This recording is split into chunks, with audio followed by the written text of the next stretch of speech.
देखिए अगर हम टाइम कांस्टेंट की बात करें तो आपको पता है कि ये जो है वो e raise to the power minus t over tau, यहाँ पर इसका जो टाइम कांस्टेंट होता है वो L/R होता है।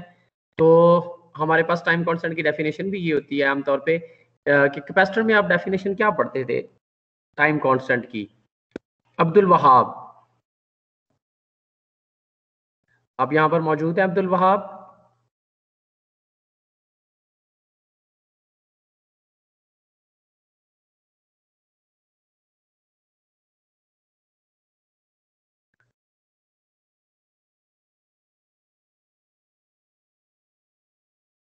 मैंने लास्ट टाइम भी आपको कहा था कि अगर मैं किसी स्टूडेंट को रोल नंबर से या नाम से कॉल करूंगा तो अगर वो रिस्पॉन्ड नहीं करेगा, ही और she will be considered as absent.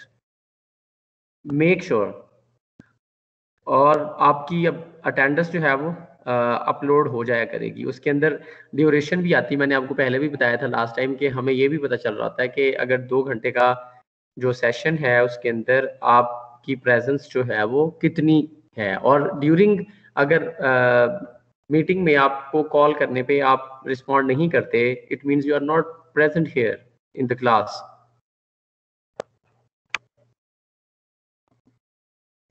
Sir ji sir वो मैंने आपको लास्ट लेक्चर में भी कहा था आप मुझे टीम्स में ऐड कर लें। अभी भी मैं लिंक से ज्वाइन हूँ, बाकी सर टीचर्स ने ऐड कर दिया है, बस इस वो जस्ट लैब मैं की टीम। एकेडमिक सेल से कंफर्म करना था, लेकिन मुझे याद नहीं रहा। मैं आज लाजमी कंफर्म करके आपको ऐड कर दूंगा, ठीक है? सर वो उन्होंने अपडेटेड लिस्ट भेज दिया, उसमें मेरा नाम आ गया। चलें ठीक है, मैं वो अभी क्लास के बाद जो है ना इसको रिजॉल्व कर देता हूँ आपके इशू को, ठीक है? Okay sir, okay.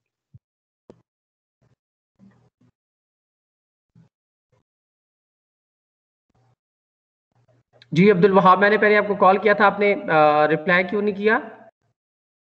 सर ये माइक पे थोड़ा सा मसला आ रहा था। अच्छा बताएं कि आरसी सर्किट है उसके अंदर टाइम कांस्टेंट क्या होता था? सर आरसी सर्किट्स में टाइम कांस्टेंट, सॉरी ठीक है, अब अब्दुल्ला इजाज बट कौन है? सर जी आप बताएं आरसी सर्किट में टाइम कांस्टेंट क्या होता है, उसका फॉर्मूला बता दें। सर 0.63% उसका टोटल टाइम जब अचीव हो जाए। 0.60%? 63 सर, पॉइंट भी साथ लगाना है आपने? पॉइंट अगर आप सिक्स पॉइंट थ्री कह रहे हैं तो फिर सिक्सटी थ्री परसेंट क्यों कह परसेंट रहे हैं? जी 63% या 0.63 of that? 63% sir. 63% of the क्या कह रहे हैं आप? Total time sir.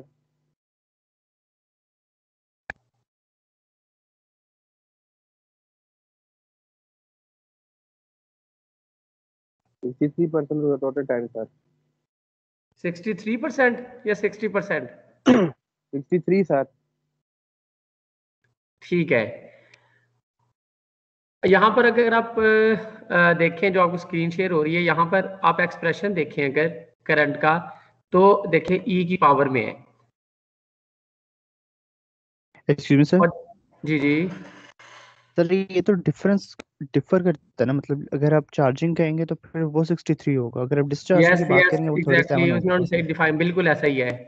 चार्जिंग और डिस्चार्जिंग के लिए डिफरेंट होता है एग्जैक्टली। सर अगर डिस्चार्जिंग की आपने जो बात पूछा करें, था टाइम कांस्टेंट, वो तो डायरेक्टली हमारे पास R क्रॉस C होगा, तो वो तो ओ हमारे भाई, पास डिपेंड करता है वैल्यू चार्जिंग और पे। डिस्चार्जिंग दोनों के रिस्पेक्ट से नहीं बता सकते यस कि सर। आपका 63% चार्ज हो चुका है, यही टाइम कांस्टेंट नहीं होता?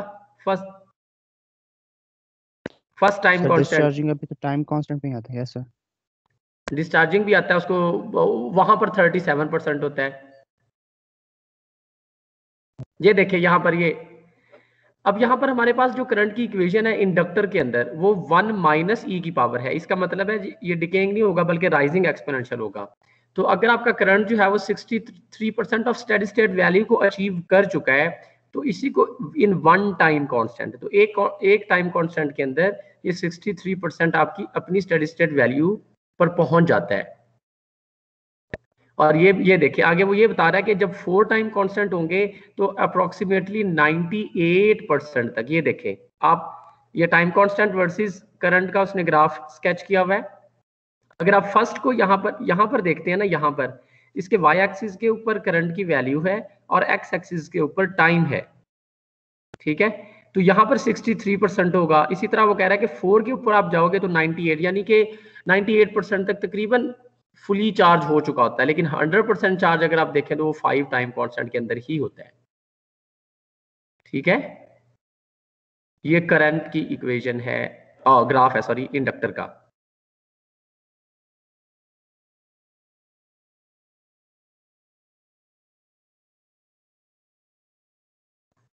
आपको आवाज आ रही है?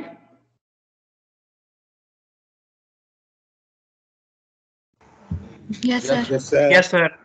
ये देखें, the time interval for an exponential function to decrease to, या तो उसकी आप अगर वो डिकेइंग कर्व है, फॉर एग्जांपल हमने ये करंट की बताई है, अगर इसकी वोल्टेज की बनाएंगे ना वो डेफिनेटली डिके होगा, ठीक है। तो जो अगर वो डिक्रीज कर रहा है, डिकेइंग एक्सपोनेंशियल है और वो 37% ऑफ इट्स इनिशियल वैल्यू तक पहुंच जाता है, और ब्रैकेट में उसने लिखा है अगर राइजिंग है तो इंक्रीज 63% तक कर दे। ये बिल्कुल वैसे ही जब आप इसके अंदर वैल्यूज पुट करोगे, 1 माइनस ई की पावर होता है और डायरेक्ट ई की पावर होता है, कि फाइनल वैल्यू का 63% तक पहुंच जाए। अगर इस तरह की कर्व है, इस अगर राइजिंग कर्व है बेसिकली, या जिसको आप चार्जिंग कहते हैं, तो उसके रिस्पेक्ट से 63% होगा। और इस तरह डिस्चार्जिंग कर्व होगी, डेफिनेटली वो डिकेइंग एक्सपोनेंशियल होगा, और उस वक्त जो है वो उसको हम 37% के रिस्पेक्ट से डिफाइन करेंगे। लास्ट टाइम भी हमने आरसी सर्किट के अंदर ये कर्व्स जो है वो देखी थी। आज आपने ये पहला जो हमारी लैब है सिर्फ आरएल का ट्रांजिएंट एनालिसिस, उसके अंदर हमने यही करना है कि ये देखें ये आरएल सर्किट है, जल्दी से आप लोग इसको एल्टी के अंदर जो है वो बनाएं, और इसकी चाहे जो भी वैल्यूज रखते हैं, मैंने इसकी आर की डिफरेंट वैल्यूज ले ली हैं, और आपको लैब टास्क में भी यही कहा गया है। ये इंडक्टर है और ये रेजिस्टर, और ये पल्स जो है वो मैंने यहाँ से सोर्स लिया है पल्स, और उसकी स्पेसिफिकेशन ये है कि उसका जो ऑन टाइम है और ऑन वोल्टेज है वो मतलब 0 से 10 तक, जस्ट लाइक स्टेप नहीं होता, यूनिट स्टेप के 0 से 10 तक जाएगा। उसके अंदर डिले मैंने 1 पिको का दिया है, राइज भी 1 पिको है, फॉल भी। टोटल टाइम है 200 मिली सेकेंड है, और उसके लिए मैंने 100 मिली सेकेंड के लिए उसको ऑन करवाया है, और इसको बोलते हैं ड्यूटी साइकिल। यानी अगर आपके पास एक ऐसी कर्व है जिस तरह की आपने देखी होगी स्केयर वेव, अगर आप स्केयर वेव ज़हन में रखें तो स्केयर वेव के अंदर, और ये यूनिपोलर हो, तो उसकी एक पल्स जो है वो अगर फॉर एग्जांपल टोटल उसका पीरियड 200 मिली सेकेंड हो, और मैं उसको 100 मिली सेकेंड के लिए ऑन करवा दूं, तो इसको कहते हैं कि हम 50% ऑफ द टाइम हम उसको ऑन कर रहे हैं, और रिमेनिंग पीरियड के लिए वो ऑफ है। तो ये मैंने सोर्स की आपको स्पेसिफिकेशन बताई है, ठीक है। जब आप इसको रन करोगे, पहले तो आप इस तरह से करोगे कि आर की सिंगल वैल्यू के लिए करो, और इसको जब आप इसको सिमुलेट करोगे, तो अगर मैं इस चाहे इसके क्रॉस करंट देख लूं या इसके क्रॉस, क्योंकि सीरीज है तो सेम रहेगा, तो मैं इसके क्रॉस करंट देखता हूं आर के क्रॉस, तो आपके सामने ये देखो ये 3 कर्व्स आई हैं, ठीक है। डेफिनेटली मैंने जो ये डॉट स्टेप मैंने आपको बताया था कि इसके अंदर जो डायरेक्टिव्स होती हैं उसके अंदर आप ये लास्ट टाइम आरसी सर्किट का भी मैंने आपको बना के दिखाया था कि आपके पास रजिस्टर की आप वैल्यूज जो है वो डिफरेंट तरह से चेंज कर सकते हो। ये देखें number of parameter to sweep, यानी कि जिसको आपने चेंज करना है वो मैंने रजिस्टर किया हुआ। यहाँ पर आपके पास 4 ऑप्शंस होते हैं, आप लीनियर कर सकते हो, ऑक्टेव कर सकते हो, डिकेड कर सकते हो, लिस्ट कर सकते हो। लिस्ट का मतलब ये होता है कि आपने प्री डिफाइंड वैल्यूज दे दी कि आपकी रजिस्टर की ये वैल्यू चेंज हो। डेफिनेटली जब आप लीनियर करेंगे वो आपको बताएगा कहाँ से स्टार्ट करना है, कहाँ तक जाना है और कितना इंक्रीमेंट होगा। इसी तरह ऑक्टेव और फिर डिकेड। तो लिस्ट मैंने किया हुआ यहाँ से, और ये मैंने 3 वैल्यूज दी हैं। इसका मतलब है पहली वैल्यू उसकी पहले रजिस्टर की वैल्यू 10 ओम होगी, फिर 20 और फिर 30, ठीक है। तो ये देखिए निकला है डॉट स्टेप पैरामीटर में एडिटर जी, ये मैंने लास्ट टाइम, ये गौर से देखिएगा। अभी अगर आप सिमुलेट में जाएं, इसके 2 तरीके हैं। सिमुलेट में जाकर आप एडिट सिमुलेशन कमांड को क्लिक कर देंगे ना, तो यहाँ पर ये आ जाएगा। एक तरीका इसका ये है, सिमुलेशन में जाके एडिट सिमुलेशन में करें, यहाँ से भी आ जाएगा। और दूसरा तरीका ये देखिए डॉट ऑप, ये स्पाइस डायरेक्टिव, आप इसके ऊपर क्लिक करेंगे तो यहाँ पर इसको आप राइट कर सकते हो। ये देखिए कर्सर आ गया है, ये स्पाइस डायरेक्टिव के ऊपर ब्लू हुआ है। तो अगर आपने फर्स्ट लैब अटेंड की होती तो आपको इस चीज़ का, या उसकी वीडियो आपने रिकॉर्डेड सुनी होती तो मैंने ये चीज़ बताई थी कि इसके अंदर एक फीचर इसका ये है, you can command it this software to run as your desire. मतलब आप इसको जिस तरह आपने प्रोग्रामिंग फंडामेंटल के अंदर सी के अंदर जस्ट कोडिंग की थी, और इसी तरह जो दूसरे सॉफ्टवेयर होते हैं जिसके अंदर आप सर्किट को सिमुलेट कर सकते हो, तो उसके अंदर आमतौर पे फॉर एग्जांपल आपने मल्टीसिम यूज किया हुआ है पहले? Yes sir. उसके अंदर आपने Yes, ये sir. लिखा होगा कि आप उसको कोडिंग के थ्रू भी जो है वो बता सकते हैं, लेकिन इसकी ब्यूटी ये है, फॉर एग्जांपल देखिए हमने आर के डिफरेंट वैल्यू, वहाँ पे वेरिएबल रजिस्टर का कॉन्सेप्ट हम यहाँ से प्रोग्रामिंग के थ्रू जो है इसको इंक्लूड करवा सकते हैं। तो आप डिफरेंट तरह से आपका जो लैब टास्क है लैब नंबर 3 के बेसिकली उसके अंदर आपको यही बताया हुआ है, आपको इंडिकेट ये करवाना है कि इस सॉफ्टवेयर को यूज करते हुए आपने ये देखना है कि एक स्टेप में आपको कहा गया है कि डिफरेंट वैल्यूज आर की देखो और उसका इफेक्ट देखो टाइम कांस्टेंट के ऊपर। इसी तरह फिर इंडक्टर को चेंज करने का कहा गया है, तो यहाँ पर आप डॉट स्टेप लिख सकते हो। उसके बाद डॉट स्टेप जब लिखोगे तो डिफरेंट मतलब तरह से उसकी रजिस्टर की वैल्यू आप चेंज कर सकते हो, और जो भी वैल्यूज चेंज करनी आप यहाँ पे मेंशन कर सकते हो उसको। ठीक है, ये लास्ट टाइम भी मैंने बताया था कि आप किस तरह से इसको डॉट ऑफ स्पाइस डायरेक्टिव इधर से भी और सिमुलेशन से भी यहाँ से आप इसको रन कर सकते हो। ठीक है, और इसी तरह आप देखें ये 3 डिफरेंट वैल्यूज हैं, आपको नजर आ रहा है कि ये क्योंकि करंट है तो इसका मतलब ये होगा जो ग्रीन है ये सबसे मिनिमम वैल्यू ऑफ रजिस्टर का करंट होगा ना 10 के लिए, और इसी तरह ब्लू जो है वो 20 के लिए, और इस तरह रेड जो है वो 30 के लिए। ठीक है, और ये पल्स की स्पेसिफिकेशन है और ये इंडक्टर की वैल्यू है। इसी तरह से अगर आप इसके क्रॉस में एक और यहाँ पर राइट क्लिक करके इसके अंदर ऐड प्लॉट पैन करूं और उसके ऊपर जाकर इंडक्टर का वोल्टेज देखना चाहूं, तो मैंने आपको वोल्टेज चेक करने का तरीका ये बताया था। जब ये रेड कलर की प्रॉब आ जाती है तो आप इसको ऐसे इसके क्रॉस ऐसे करोगे तो ये आपके पास उसने बता दिया, ये VT मैंने इस नोड का नाम रखा हुआ है अगर, तो ये इंडक्टर का जो वोल्टेज है बेसिकली मैंने अभी आपको बताया था कि डेफिनेटली ये इंडक्टर के क्रॉस मैंने वोल्टेज देखा है, तो इसका वोल्टेज जो होता है बेसिकली वो डिके कर रहा होता है बेसिकली। जब आप इसको बुक से देखेंगे ना तो इसका expression e raise to the power -t होगा, डिकेइंग, और ये करंट जो है वो 1 - e होता है, इसलिए ये राइजिंग एक्सपोनेंशियल है। ठीक है सर, आज के लैब में हमारे पास यही टास्क है, रजिस्टर को चेंज करना और ट्रैक्टर की वैल्यू चेंज करके इसके ग्राफ नहीं वगैरह। नहीं, अभी सब्र करो भाई, बहुत बेसब्रे हो आप, अभी तो स्टार्ट हुई है लैब। उसका ये एक पार्ट है, RL के अंदर तो कुछ भी नहीं है। असल जो आज हमने काम करना है वो सीरीज RLC सर्किट को देखना है। ठीक है सर, आज फिर 2 लैब कराएंगे आप? तो इस लैब के अंदर है क्या, 2 घंटे के अंदर हम सिर्फ यही देखेंगे। अच्छा ठीक है सर, ओके। अच्छा यहाँ पर ये देखिए, अगर आप यहाँ पे कर्सर लेके जाते हैं तो येलो कलर का एक स्केल सा आता है, अगर आप इसको क्लिक कर दोगे, देखें राइट क्लिक, तो वो आप ये भी कह सकते हो, क्योंकि अगर आपको याद हो तो हमने इसको 200 मिलीसेकंड टोटल है इसका, और उसमें से हमने इसको 100 मिलीसेकंड के लिए ऑन किया था। ठीक है, तो अगर मैं ये देखिए कहता है 0 से स्टार्ट होके 5 मिलीसेकंड से 50 तक जा रहा है, अगर 50 की बजाय मैं इसको, मतलब आप यहाँ से ये भी कर सकते हो कि आप इसका टाइम जो है वो चेंज कर सकते हो कि आप उसको कितने टाइम के लिए देखना चाह रहे हो। ठीक है, अगर मैं इसको फॉर एग्जांपल 100 मिलीसेकंड से 200 तक देखना चाहूँ तो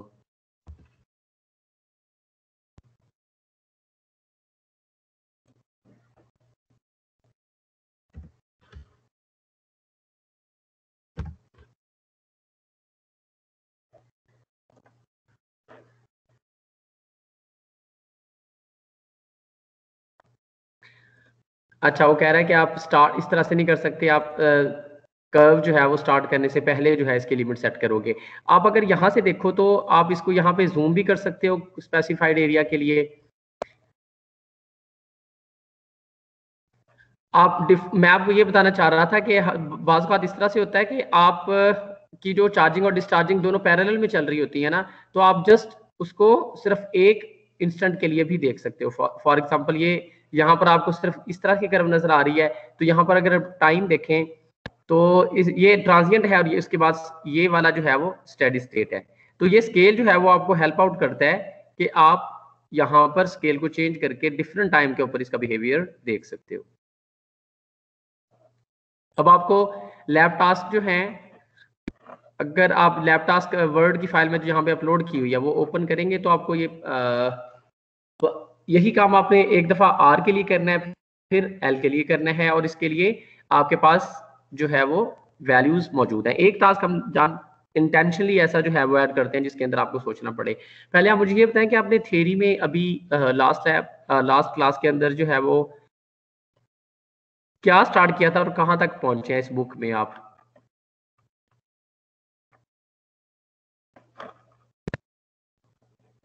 थ्योरी में आपने क्या पढ़ लिया हुआ है? एहसन अली, आप बताएं।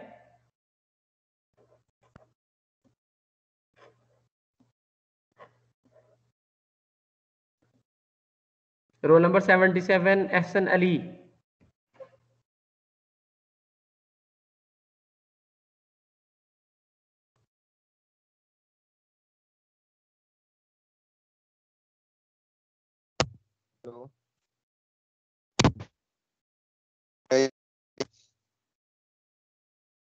आपने लैब क्लास अटेंड की है ईएनए की? सर मेरा रजिस्ट्रेशन नंबर ना, और रजिस्ट्रेशन नहीं हुई थी फोर्थ सेमेस्टर की, तो यानी कि अब नए रजिस्ट्रेशन जब आई है तो उसमें आई है, तो मैं क्लास नहीं ले सका था फर्स्ट और सेकंड। ठीक है।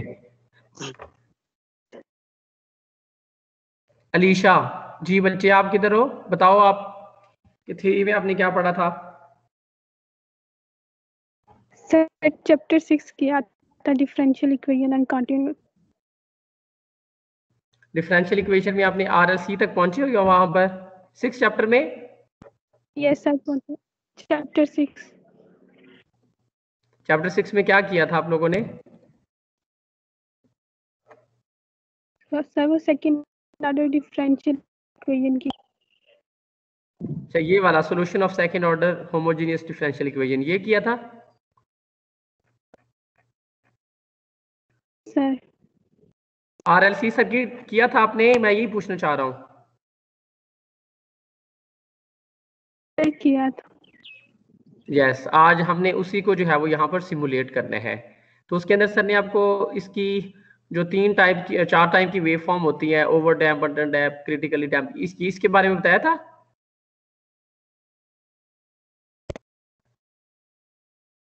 बताएं। नो सर, अभी सिर्फ हमने वो इक्वेशंस की थी उसकी, आरएलसी सर्किट की, उसको डिराइव करवाया था सर ने। मतलब करंट और वोल्टेज की इक्वेशन को डिराइव करवाया था? जी सर। ठीक है, तो अभी हम जो है वो इसको सिमुलेट करेंगे एलटी स्पाइस के अंदर। ये देखें, अब इसके अंदर हम कोई भी आर्बिट्रेरी वैल्यूज ले सकते हैं। ये स्क्रीन शेयर हो रही है, आप सब लोगों को नजर आ रहा है एग्जांपल नंबर 1?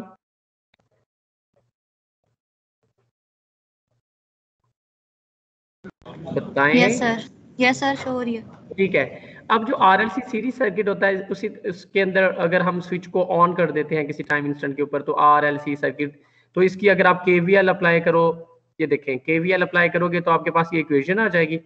अब आप इसको सॉल्व करने के लिए एक दफा दोबारा डेरिवेटिव इसका लेते हो ताकि ये होमोजीनियस भी बन जाए। तो उसको होमोजीनियस इक्वेशन बनाकर अब आपने ये डिफरेंशियल इक्वेशन सॉल्व की हुई है, तो उसके बाद इसके ये 2 सॉल्यूशंस आ जाते हैं। उसके बाद इसकी ये कैरेक्टरिस्टिक इक्वेशन के ऊपर बात की होगी सर ने। ये वाली कर्व आपने देखी है करंट की?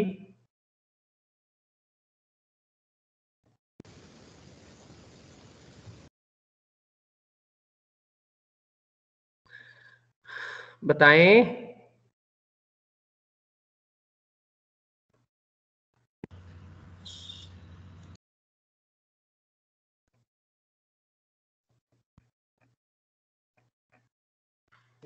सर बेसिकली हमें सर के ना कल कोई समझ नहीं आएंगे। वो सर पहले तो व्हाइट बोर्ड के ऊपर पढ़ा रहे थे तो वो लैग आ रहा था, वो मसलन सर कैम ऑन करके सामने वाइट बोर्ड था तो पहले तो लैग आ रहा था, मैं ब्लर हो जाती थी स्क्रीन। उसके बाद फिर हमने कुछ थोड़ा बहुत लगा के हमने वो थोड़ा सीधा किया, वो थोड़ी समझ आई। उसके बाद हमें ऊपर से गया सर, फिर क्यों? थोड़ी सी क्लास सुनी सर, समझ ही नहीं आ रही थी क्या करते हम। वो EN है वो, जब तक हमें सर के वो इंटरेक्शन ही ना हो, वो हमारा फेस टू फेस, वो इतनी मुश्किल चीज़ें हैं तो हम कैसे समझ रहे थे सर। फिर हमारा दिल ही नहीं, मैं अपना तो मैंने तो नहीं ली, बाकी को पता कोई नहीं। मैंने फिर कितनी बाद मुश्किल चीजें हैं। सर्किट तो बच्चे आप फर्स्ट सेमेस्टर से पढ़ रहे हो, आपने सर्किट एनालिसिस भी पढ़ा, उसके बाद सर आपने वो आती है, इलेक्ट्रॉनिक्स भी पढ़ी है। वो आती है, वो थोड़ी चीज़ें समझ नहीं आई, ब्लर हो रहा था, नेट भी लैग कर रहा था, फिर आगे वो समझ नहीं आ रही थी कुछ। आप अभी कह रहे थे कि बाद में ठीक हुआ, तो फिर उसके बाद समझ इतनी सर वो पीछे से, बाद में ठीक हुआ ना, पीछे से तो समझ नहीं ना आई, तो ये कह पीछे रहे से हैं समझ वो। नहीं आई सर क्या हो रहा था। अच्छा चलें ठीक है, हम इसको ना, मेरे पास एक PDF भी है, मैं वो भी आपके साथ शेयर कर दूंगा। उसके अंदर उन्होंने बहुत अच्छा जो है वो एक्सप्लेन किया हुआ है, ये देखें। सर एक ये एक एक क्वेश्चन, जब भी आप लैब कराएं ना तो उस लैब के रिलेटेड हमें पहले थ्योरी का थोड़ा बहुत बता दीजिए करें, मतलब थोड़ी से समझा दिया मैं करें, क्या फिर कर रहा हूँ, आपकी बुक क्यों ओपन करके बैठा हूँ? मैं डायरेक्ट आपको सर्किट पे लेके जा सकता था ना। जी सर शुक्रिया सर। अच्छा ये देखिए, हमने ना ये जो RLC सर्किट है बेसिकली इसकी एप्लीकेशंस बहुत ज़्यादा हैं। इवन कि आप जब स्पेशलाइज्ड कोर्स पढ़ोगे ना, मैं एग्जांपल जस्ट आपको बता रहा हूँ कि ना ये जो पैरामीटर्स होते हैं, अगर आप ट्रांसमिशन लाइंस की बात करोगे वहां पर भी जो है, मैं पावर वालों की भी बताऊंगा और कम्युनिकेशन वालों की भी एक एक एग्जांपल आपको बताऊंगा। जब आप लॉन्ग ट्रांसमिशन लाइन की बात करेंगे, वहां पे जो ट्रांसमिशन लाइंस होती है उसके अंदर कैपेसिटेंस का इफेक्ट भी आता है, इंडक्टेंस का भी, और उनकी इम्पीडेंस या रजिस्टर भी होता है। इसी तरह से जब आपके कम्युनिकेशन के अंदर आप रिसीवर वगैरह डिजाइन करते हो, फॉर एग्जांपल ये जो सिंपलेस्ट केस के अंदर आप जो रेडियो होता है उसका रिसीवर भी देखे ना, तो उसके अंदर भी L और C का टैंक सर्किट ही लगा होता है। तो इनकी एप्लीकेशंस जो है ना वो बहुत ज्यादा है।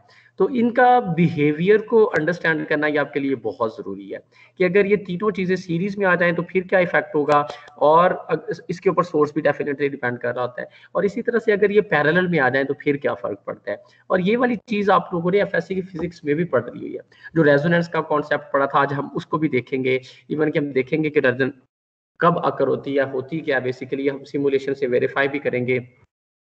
यहाँ पर जस्ट आपने वही KVL अप्लाई करना है जो कि आपने FSC की फिजिक्स में भी अप्लाई किया था। तो आपके पास अगर आप इसको सॉल्व करते हो, यही आपकी बुक में किया हुआ है, लेकिन उसके अंदर थोड़ा सा ब्लर था, इसलिए मैंने यहाँ पर ये वाली PDF डाउनलोड की है। ये मैं आपकी जो लैब का सेशन है ना उसके अंदर अपलोड भी इसको कर दूंगा, ठीक है। अब देखिए उसने जस्ट KVL अप्लाई किया, ठीक है। ये VS है, उसके बाद रजिस्टर के अक्रॉस वोल्टेज, इंडक्टर और कैपेसिटर, तीनों को ऐड अप कर दिया। उसके बाद उसने करंट की इक्वेशन लिखी है। यहाँ पर तीनों की अलग अलग वैल्यू फाइंड करने के बाद ये देखें, एक दफा इसकी वैल्यूज फाइंड पुट की इसके अंदर। फिर उसके बाद जिस तरह बुक में था इंटीग्रल था, तो उसको एलिमिनेट करने के लिए उसने एक और डेरिवेटिव ले लिया, और ये सेकंड ऑर्डर अब डिफरेंशियल इक्वेशन बन गई है, ठीक है। 1.5 कहता है the solution to the equation 1.5 is the linear combination of homogeneous and, आपको पता है कि जब आप उसको सॉल्व करते हो तो आपके पास दो तरह के सॉल्यूशन आते हैं, ठीक है। I am not going into the details of the solving differential equations, ठीक है। हमने यहाँ पर इस चीज के ऊपर फोकस करना है। ये जो आपके पास इक्वेशन आ जाती है, जब आप इसको सॉल्व कर लेते हो उस वक्त आपके पास ये आप चीज जो है इसको हम कैरेक्टरिस्टिक इक्वेशन बोलते हैं, और ये सेकंड ऑर्डर है। सेकंड ऑर्डर इक्वेशन आपके पास हो, आपने क्वाड्रेटिक फार्मूला यूज करके मैट्रिक लेवल के ऊपर आप इसको सॉल्व करते थे। जब आप इसको सॉल्व करेंगे तो आपके पास जो सोल्यूशन आएगा वो कुछ इस तरह से होगा। ये देखें, अगर आप इसी के ऊपर सॉल्व कर लो, ये देखें A, B और C की वैल्यूज है -B, ये देखें -B, इसका मतलब बाहर -R/L आएगा। उसने R/L का एक नाम रख दिया अल्फा, ठीक है। और ये इसको डैम्पिंग रेट भी बोलते हैं, ठीक है। इसके बारे में हम अभी डिस्कस करेंगे, ये डैम्पिंग रेट क्या होता है, आपकी बुक में भी आपको ले जाके पहले हम थ्योरी को अंडरस्टैंड करेंगे, उसके बाद हम जो है वो उसको सिमुलेट करेंगे।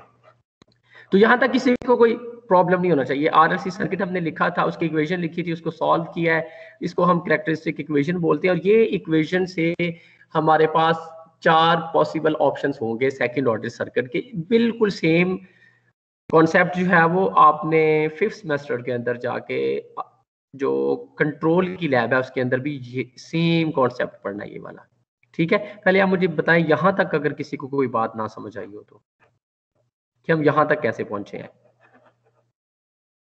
आ गया समझ सर। ठीक है, तो उसने नाम रख दिया कि इस एक्सप्रेशन का नाम अल्फा और इसको डैम्पिंग रेट का नाम दिया है, और इसी तरह जो ये है ये वाला omega naught 1/LC under root इसका नाम उसने रख दिया हुआ है। ठीक है, अगर आप इन दोनों को अल्फा और ओमेगा नॉट को यहाँ पर देखो तो ये एक्सप्रेशन बनता है, इसको रूट्स बोलते हैं, जो कि मतलब सोल्यूशन है आपकी इक्वेशन के बेसिकली। तो वो ये दो हैं। अब यहाँ पर मैं स्टॉप करके आपको एक कॉन्सेप्ट की तरफ दोबारा वापस लेके जाऊंगा। याद करें आपने एफएससी की मैथ्स के अंदर, बल्कि अभी तो उन्होंने आई थिंक सो मैट्रिक में भी ये कॉन्सेप्ट डाल दिया, डिस्क्रिमिनेंट का कॉन्सेप्ट पढ़ा था कि अगर आप क्वाड्रेटिक इक्वेशन को सॉल्व करते थे तो जो डिस्क्रिमिनेंट की वैल्यू होती है उसके ऊपर आप देखते थे कि उसकी जस्ट वैल्यू को देख के आप ये अंदाजा लगा लेते थे कि रूट्स कैसे होंगे। फॉर एग्जांपल आप कहते थे कि अगर डिस्क्रिमिनेंट 0 हो ना, फॉर एग्जांपल यानी कि ये जो अंडर रूट की वैल्यू 0 हो जाती है, इसका मतलब है जो दो सोल्यूशन दोनों के आंसर सेम है ना। याद है ये बात आपको? Yes sir. और आप कहते थे इस वक्त आपके रूट्स जो है वो रिपीटेड है, रियल है और नेगेटिव है। कह सकता हूं मैं इसको? याद आई है वो बात एफएससी वाली? जी सर। जी, अब ये मैंने आपको एक सबसे पहले बात बताई कि अगर ये 0 हो जाए, अगर ये 0 कैसे होगा? अगर आपका अल्फा जो है वो ओमेगा नॉट के क्या हो जाता है, इक्वल हो जाए, तब ये 0 होगा ना। ऐसा ही है ना? Yes sir. अगर आपका ये जो अल्फा की टर्म है ओमेगा नॉट के इक्वल हो जाए तो फिर ये वाला डिस्क्रिमिनेंट की वैल्यू 0 हो जाएगी और आपके जो रूट्स होंगे वो दोनों एक जैसे होंगे और एक ही। अगर आप इसको पोल 0 के कॉन्सेप्ट में लेके जाएंगे, अपने पोल 0 का कॉन्सेप्ट यहाँ पे भी पढ़ना है, सिग्नल में भी पढ़ना है, कंट्रोल में भी पढ़ना है। तो पोल 0 का कॉन्सेप्ट जो है वो ये होता है कि खैर मैं अगेन अब यहाँ तक कन्फाइंड हम रहेंगे कि रूट्स क्या होते हैं। अभी पोल 0 के अंदर आपको नहीं लेके जा रहा। चलें, ये जो रूट्स होते हैं बेसिकली तो वो डिपेंड कर रहे होते हैं कि इन दोनों का रिलेशन क्या है। अब दूसरा जो है वो पॉसिबल सोल्यूशन क्या होता था? आप कहते थे ये वाला जो डिस्क्रिमिनेंट है, अगर इसकी वैल्यू जो है वो 0 से ग्रेटर है, ग्रेटर देन 0, यानी दूसरे लफ्जों में पॉजिटिव है। अगर ये पॉजिटिव है और इसका अंडर रूट लें तो आपके पास कभी आयोटा नहीं आता था, याद है? नहीं आता था ना? ये आता था? नहीं आता सर। नहीं आता। तो इसका मतलब ये है कि अब अगर आप इसको सॉल्व करेंगे अगेन आपके पास एक रियल नंबर आ जाएगा, है ना? कॉम्प्लेक्स नहीं होगा वो। Is it? Yes sir. तीसरी पॉसिबिलिटी ये होती थी कि ये जो डिस्क्रिमिनेंट के अंदर वाला एक्सप्रेशन जो है वो लेस देन 0 या नेगेटिव हो जाए, है ना? Yes sir. उसमें यहाँ से आपने कॉम्प्लेक्स नंबर वाली थ्योरी पढ़ी थी कि अगर आपके पास अंडर रूट जो है वो नेगेटिव आ जाता है तो हम उस टर्म को आयोटा के साथ रिप्लेस करते थे और हम कहते थे वो इमेजिनरी पार्ट है और ये रियल पार्ट है, इन दोनों का कॉम्बिनेशन जो है वो कॉम्प्लेक्स नंबर का एक सेट बना देता है। ये बहुत बेसिक से मैं आपको समझा रहा हूँ, ऐसा ही है ना? Yes sir. यस। अब हमने यही चीज जो है वो आरएलसी सर्किट के रिस्पेक्ट से देखनी है। अब हमारे पास यहाँ पे अल्फा और ओमेगा नॉट है क्या, ये देखें। ये आर, एल और सी की वैल्यूज की तो एक्सप्रेशंस है ना? ऐसा ही है? इसके अंदर आर, एल और सी ही आते हैं ना? Yes sir. ये आर, एल, सी आते हैं। हम स्टार्ट करेंगे यहाँ से कि मैंने अभी तक आपको 3 सोल्यूशन बताए हैं, ठीक है? और चौथा सोल्यूशन ये हो सकता है, फॉर एग्जांपल आपका ये वाला जो पार्ट है ये जो है वो 0 हो जाए। अगर ये वाला अल्फा जो है 0 आप सब्स्टिट्यूट करो तो इसका रियल पार्ट बिल्कुल इलिमिनेट हो जाएगा, यहां से भी इलिमिनेट हो जाएगा। तो आप यहां पर क्या इमेजिन करते हो कि ये माइनस जो है फिर दोनों अंडर रूट के अंदर है, तो जस्ट ये एक इमेजिनरी नंबर नहीं आएगा आंसर में? Yes sir.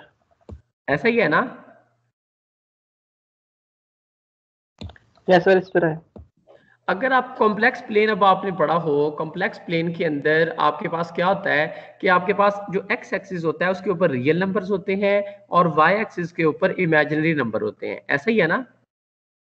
Complex plane again आपने एफएससी में पढ़ लिया था, तो मैं आपको यहाँ पे बता रहा हूं कि अगर हम विद रिस्पेक्ट टू ये देखें कि हमारे पास अब यहाँ पर इनकी नेचर चेंज होने से क्या फर्क पड़ेगा। जस्ट मुझे 1 मिनट दे, मैं आपको एक और जो है मेरे पास एक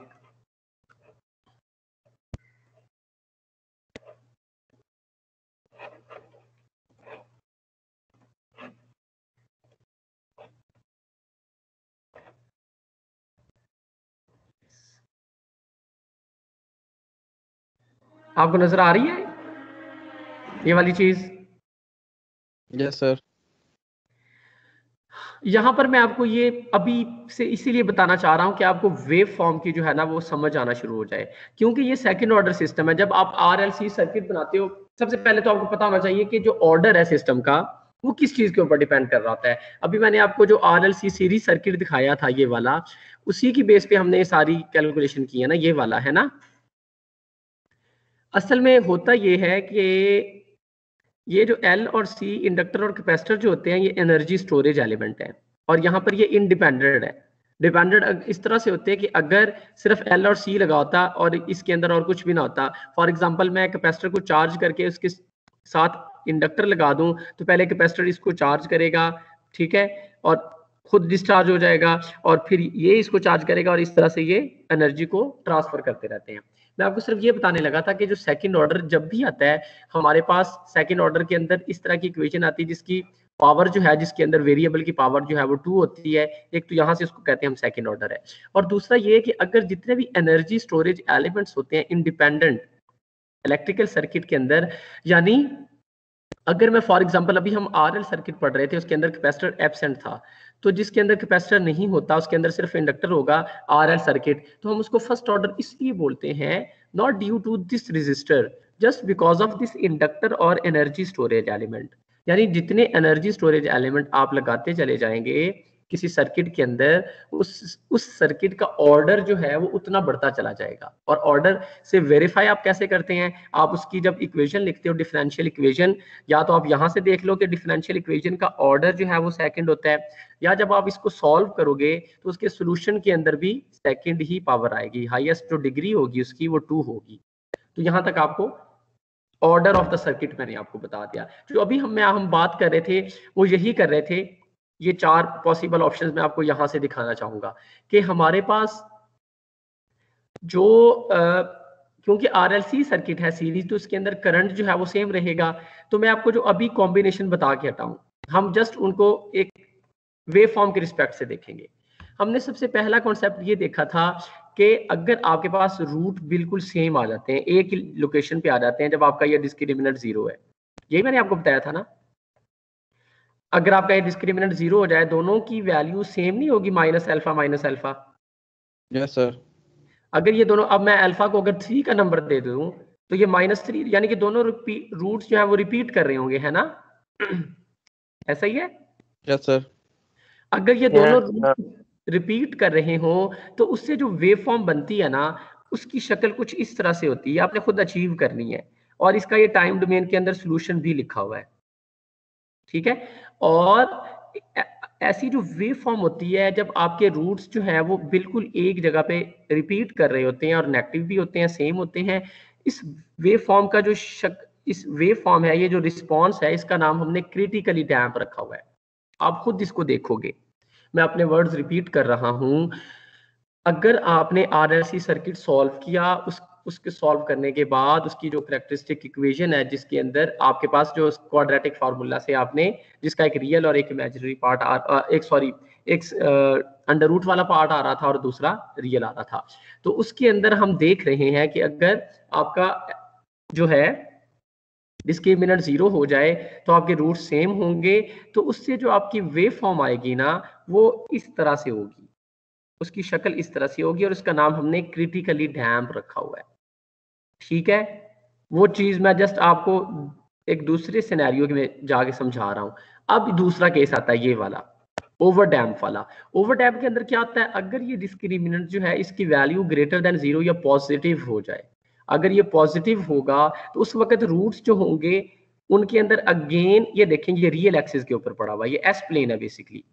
आप जाके जब लैप्लास ट्रांसफॉर्म, मैं आपको लैप्लास ट्रांसफॉर्म में नहीं लेके जा रहा, मैं जस्ट आपको अभी रूट्स के बारे में बता रहा हूं कि ये जो इसके रूट्स हैं बेसिकली, क्योंकि अभी भी जब ये पॉजिटिव होगा तो आयोटा का कॉन्सेप्ट तो नहीं है। अगर इसको आप सॉल्व करोगे ये भी एक नंबर आएगा, इन दोनों को प्लस माइनस करोगे अगेन आपके पास दो रियल नंबर्स आ जाएंगे जो कि एक्स एक्सिस के ऊपर पड़े हुए हैं। ऐसा सिस्टम, अब यहां पर जस्ट ये हुआ है कि जो पहले एक ही लोकेशन पे पड़े थे वो एक दूसरे से अलग हो गए, रूट्स डिफरेंट है, नेगेटिव है लेकिन रियल है, ठीक है। तो उस वक्त आपकी जो कर्व बनती है, जो वेव फॉर्म बनती है, जो आउटपुट आपकी आती है, वो जस्ट लाइक हम रजिस्टर के अक्रॉस बात कर रहे हैं, वो इस तरह की होती है, ओवर डैम्प, और उसका नाम हमने ओवर डैम्प रखा हुआ है, ठीक है। तीसरा मैं केस आपको बता रहा हूं, when your discriminant is negative और लेस देन जीरो। जब आपका ये डिस्क्रिमिनेंट जो है वो नेगेटिव या लेस देन जीरो होगा तो डेफिनेटली यहाँ से आयोटा आ जाएगा और ये कॉम्प्लेक्स नंबर बन जाएगा जिन दोनों का रियल पार्ट नेगेटिव है और ये दोनों एक दूसरे का कॉन्जुगेट होते हैं। आप इन साइन से देख लो, ये प्लस है तो ये माइनस है, ये माइनस है तो प्लस है। तो अगर ये हम इसको कॉम्प्लेक्स नंबर इमेजिन करें तो ये एक दूसरे का कॉम्प्लेक्स कॉन्जुगेट नहीं होंगे। समझ आ रही है आपको? Yes sir. जी, तो अगर ये कॉम्प्लेक्स कॉन्जुगेट होंगे तो उस वक्त जो रिस्पॉन्स बनता है ना, इस तरह का बनता है कि पहले आपकी वेवफॉर्म थोड़ी सी ऊपर जाती है, उसके बाद with the passage of time वो सेटल होते होते एक वैल्यू तक पहुंच जाती है। ऐसा रिस्पॉन्स जिसके अंदर दोनों का रियल पार्ट कॉमन हो और इमेजिनरी पार्ट एक दूसरे का कॉम्प्लेक्स कॉन्जुगेट हो, अगर आपका सोल्यूशन जो है सेकेंड ऑर्डर डिफरेंशियल इक्वेशन का ऐसा आ जाए तो उस वक्त इस रिस्पॉन्स को अंडर डैम्प्ड बोलते हैं, ठीक है। सर वो ओवर डैम्प वाली समझाइएगा एक दफा। ओवर डैम्प का मतलब बच्चे ये होता है कि आपने जब कैरेक्टरिस्टिक इक्वेशन को आरएलसी सर्किट की जो आपने करंट की इक्वेशन ये डराइव की थी, आपने उसको सॉल्व किया। सॉल्व करने के बाद आप अगर ये देखें कि अगर आपका डिस्क्रिमिनेंट अल्फा और ओमेगा नॉट जस्ट आरएलसी की वैल्यूज ही हैं, जस्ट जो है वो आरएलसी की वैल्यूज ही है, मैंने आपको बताया था। तो ये वाली, तो हम जस्ट इंडक्टर, कैपेसिटर और रेजिस्टर की वैल्यू ही देखेंगे हम। अभी इस चीज को मैं आपको बताऊंगा ये हमने कैसे देखना है। अभी मैं जस्ट आपको क्वालिटेटिवली बता रहा हूं कि अगर इनका कॉम्बिनेशन ऐसा बन जाए कि ये अल्फा और ओमेगा नॉट, या दूसरे लफ्जों में अल्फा जो है वो ग्रेटर देन हो जाए ओमेगा नॉट से, जब पहली टर्म दूसरी से बड़ी होगी तो ये नंबर कभी भी नेगेटिव नहीं हो सकता। ऐसा ही है ना? Yes sir. इस कंडीशन में जब r over 2l is greater than this expression तो उस वक्त आपका अंडर रूट कभी भी नेगेटिव नहीं होगा बल्कि हमेशा पॉजिटिव रहेगा। अगर ये पॉजिटिव रहता है तो इस कंडीशन के लिए जब आपका alpha greater than omega naught है तो आपके पास जो रूट्स आते हैं वो इस तरह से होते हैं कि वो रिपीट नहीं कर रहे होते बल्कि डिस्टिंक्ट होते हैं, नेगेटिव होते हैं और रियल होते हैं। अगर आपके पास रूट्स ऐसे हों तो आपकी वेव फॉर्म में आपको प्रीडिक्ट करके बता रहा हूं, उसकी शक्ल कुछ इस तरह से होगी और इसका टाइम डोमेन के अंदर इस तरह का सॉल्यूशन होगा और ऐसे सिस्टम को आप ओवर डैम्प्ड बोलते हो, ठीक है। अब समझ आ गई आपको? Yes sir. अच्छा, अब यहां पर ना आपको ये चीज बता दूं कि अब डैम्प होने का मतलब क्या होता है, ठीक है। ये बहुत इंपॉर्टेंट कॉन्सेप्ट है। अगर आपको ये चीज समझ आ जाए, ये चीज आपको कहां से समझ आएगी? ये देखें, लास्ट एक्सप्रेशन ये था कि आपके पास, मैंने आपको क्या बताया था कि ये जो है आपका अल्फा ही जीरो हो जाए। अगर आपका अल्फा जीरो हो जाता है इसका मतलब है आपका रेजिस्टर जीरो होगा, है ना? रेजिस्टर जीरो होने से ही तो अल्फा जीरो होगा ना। Yes sir. अगर आर जीरो हो जाता है तो अल्फा, अगर अल्फा जीरो हो जाता है तो आपके पास जस्ट एक इमेजिनरी नंबर बच जाएगा जो कि जिसके दो आंसर होंगे, एक प्लस के, फॉर एग्जांपल अगर 3j और -3j दोनों एक दूसरे का कॉन्जुगेट भी होंगे लेकिन विद आउट रियल पार्ट, यानी प्योर इमेजिनरी नंबर आ जाएगा, जस्ट लाइक दिस। ये देखें, अब आप मुझे खुद बताएं कि आप s² + 9 को 0 के इक्वल पुट करो और s की आपके पास दो वैल्यूज कौन सी आएंगी, एक +3j होगी और दूसरी -3 आयोटा या 3j होगी। ऐसा ही है ना? सर दोबारा रिपीट कीजिएगा ये बात। मैंने आपको ये चीज बताई है, आपके सामने इस तरह का एक्सप्रेशन है, इसका डिस्क्रिमिनेंट देखें, सॉरी इसका जो डिनोमिनेटर देखें। अगर मैं आपको कहूं मुझे इस इक्वेशन को सॉल्व करके बताओ s² + 9 को, जब आप इसको सॉल्व करोगे तो आपके पास s के क्या आंसर आएंगे, आप खुद चेक कर लो। एक -3 आयोटा और एक +3 आयोटा आएगा। ऐसा ही है? जी सर। तो यानी दो आपके पास जो सॉल्यूशंस होंगे बेसिकली वो इस तरह से होंगे कि उनके अंदर रियल पार्ट उनका है ही जीरो, उनका रियल पार्ट है ही नहीं, सिर्फ इमेजिनरी पार्ट है। क्योंकि आपको पता है ना कि जितना किसी इक्वेशन का ऑर्डर होता है उसके उतने ही रूट्स होते हैं। क्योंकि इसका रूट, इसके ऑर्डर सेकंड है, तो हर सॉल्यूशन के अंदर दो रूट्स लाजमी होंगे।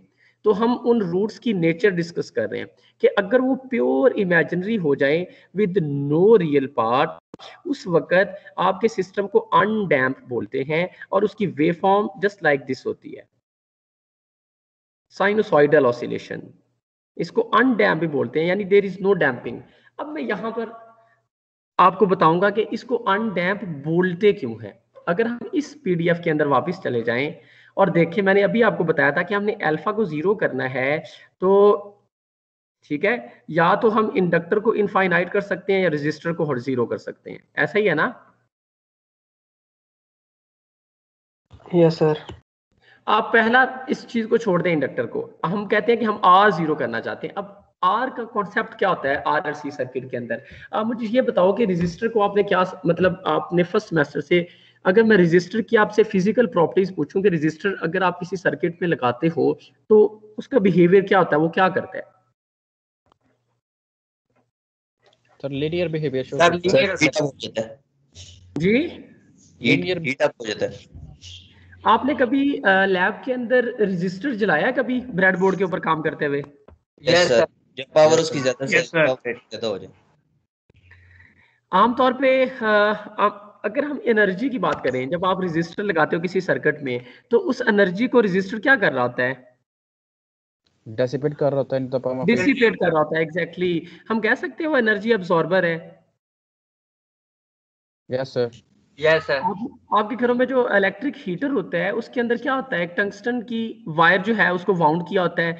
जब वो उसको हम इलेक्ट्रिक एनर्जी देते हैं तो वो उसको टोटली हीट की फॉर्म में क्या कर देता है, डिसिपेट कर देता है ना? Yes sir. और अगर इसके कंपैरिजन में हम इंडक्टर और, तो उनको एनर्जी स्टोरेज एलिमेंट क्यों बोलते हैं भला? सर वो एनर्जी स्टोर करते हैं in the form of magnetic field, अपने अंदर एनर्जी स्टोर कर लेते हैं और फिर हम उससे वो एनर्जी जो है वो रिट्रीव भी कर लेते हैं जब एक दफा स्टोर कर ले। स्टोर करने का मकसद तो यही होता है ना कि हमें लेटर टाइम में वो चाहिए है चीज दोबारा, है ना? यस सर, वो दोबारा फीडबैक कर देते हैं। एग्जैक्टली। अब अगर ये चीजें आपको पता है तो अगर हम इस चीज पे वापस आ जाएं, मैंने अभी आपको ये बताया था, अभी इस केस को देखो, जब आपके पास आरएलसी, अभी हम इसको वेरीफाई भी करेंगे आज, आरएलसी सर्किट है लेकिन आपने उसमें से जो रजिस्टर है उसको हटा दिया। एक टर्म इस्तेमाल होती है डैम्पर। आपने गाड़ियों के अंदर जो है वो शॉक एब्जॉर्बर क्यों लगाए जाते हैं भला? बाइक की बात करें, बाइक के अंदर भी शॉक एब्जॉर्बर लगा होता है ना? क्या काम कर रहा था वो? अरसलान बताएगा, अरसलान सर्वर। जी अरसलान।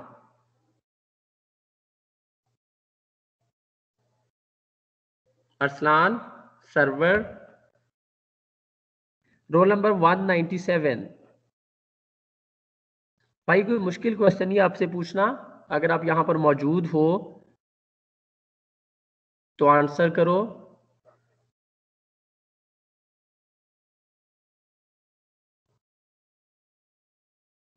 चलें, Bilal Irshad, roll number 174। Where is Bilal?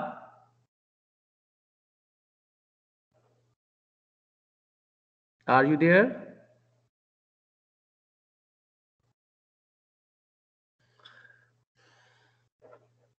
Ehsan Sharaj,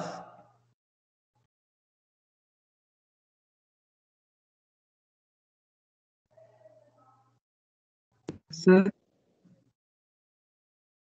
जी बोले। फैसल बात कर रहे हैं आप? फैसल नजीर? No sir, Ehsan Sharaz. बच्चे सिर्फ आप मुझे ये बता दो कि शॉक एब्जॉर्बर का नाम सुना है कभी आपने? कभी आपने बाइक चलाया है? Yes sir. अगर क्वेश्चन आपको नहीं भी आता तो इससे जो है ना वो हेजिटेट नहीं किया करें। ज़्यादा से ज़्यादा क्या होगा, आपका क्वेश्चन गलत हो जाएगा, बाद में आपके जो फ्रेंड्स हैं वो आपको क्या कहेंगे, यार तुम्हें ये भी नहीं पता। इस चीज़ से खाइफ ना हुआ करें। अगर आपसे कोई क्वेश्चन पूछता है और आप खुद ये इस बात को जो है वो विटनेस होंगे इस बात के कि जो चीज़ आपने कभी बताई और आपकी वो गलत हो गई हो और फिर आपने उसको ठीक आंसर फाइंड आउट कर लिया, तो वो कभी आपको भूलता नहीं है। तो शॉक एब्जॉर्बर के बारे में मुझे बताओ, क्या पता है आपको? सर जो मतलब डैम्पिंग को मतलब रोकते हैं, ऑसिलेशंस को कंट्रोल करने के लिए शॉक। डैम्पिंग तो वो डैम्प का मतलब क्या होता है? अच्छा मुझे ये बताएं, डैम्प्ड ऑसिलेशन किसको बोलते हैं? सर डैम्प्ड ऑसिलेशन होती है सर ऑसिलेशन जो कंट्रोल हद में होती है ना, उसको बोलते हैं। एक होती है सस्टेन्ड ऑसिलेशंस और एक होती है डैम्प्ड ऑसिलेशंस। जी सर। अच्छा मुझे ये बताएं कि ये वाली ऑसिलेशन डैम्प्ड है या सस्टेन है? बताएं। सर ये सस्टेन जी, ये वाली, ये जिसके ऊपर मेरा कर्सर है, ये अनडैम्प वाली, इसको हम सस्टेन्ड ऑसिलेशन बोलते हैं या डैम्प्ड ऑसिलेशन बोलते हैं? सर ये सस्टेन्ड है। Yes, you are right, exactly. अब बताएं कि एब्जॉर्बर क्या करता है? एब्जॉर्बर या डैम्पर या रेजिस्टर, तीनों का मतलब एक ही है। गाड़ी के अंदर मैं आपको पूछ रहा था, डैम्पर क्या करता है बेसिकली? सर वो ऑब्जॉर्व कर लेता है एनर्जी को ना। Yes sir. यस सर वो तो कर देता है। क्या?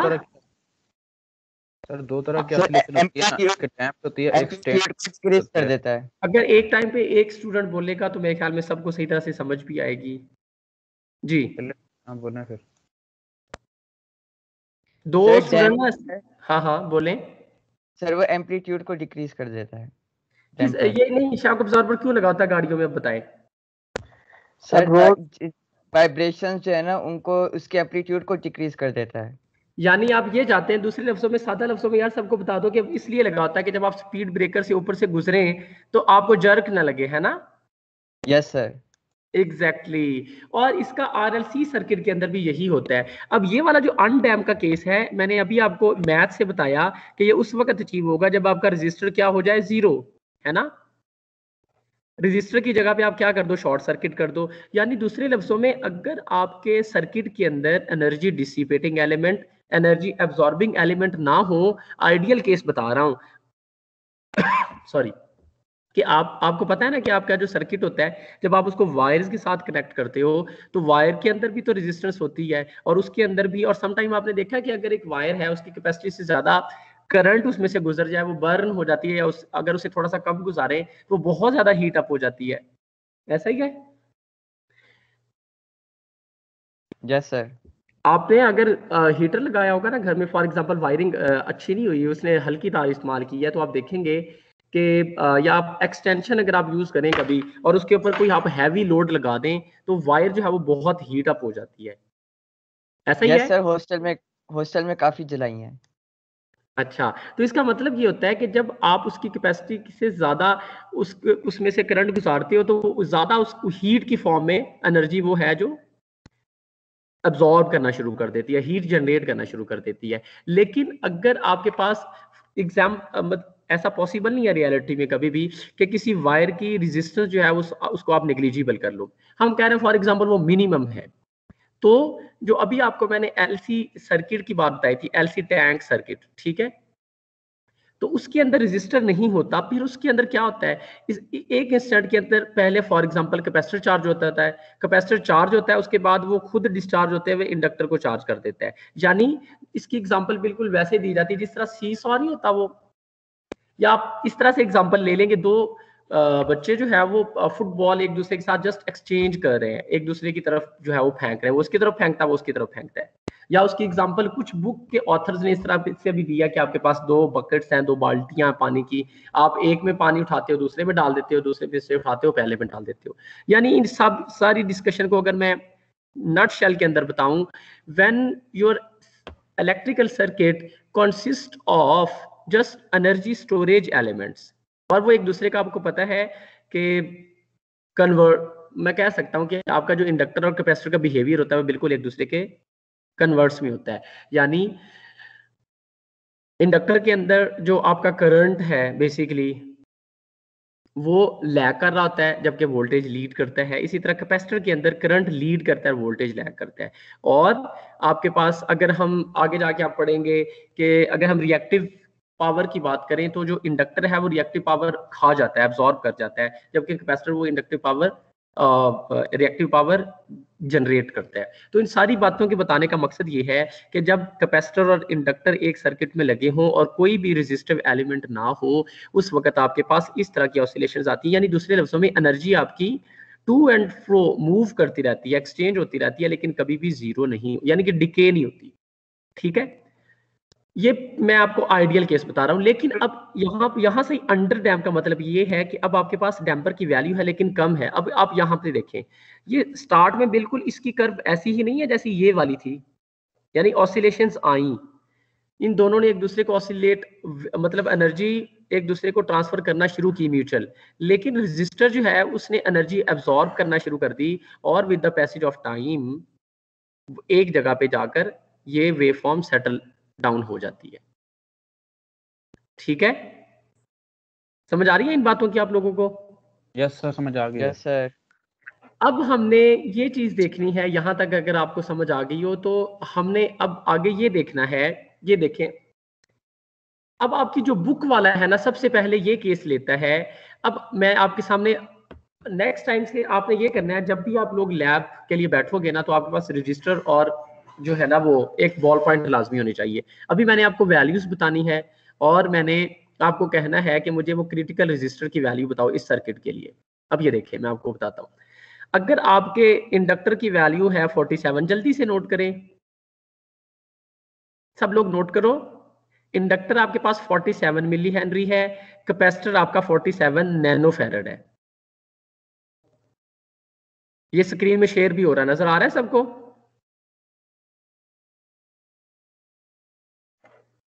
भाई सब लोग खामोश क्यों हो गए हो? सर आ रहा है नजर। बच्चों आप इस तरह से करो, इन दोनों की वैल्यूज नोट करो, इंडक्टर और कैपेसिटर की। इंडक्टर 47 मिली हेनरी का है, आपके पास कैपेसिटर 47 नैनो फैराड का है।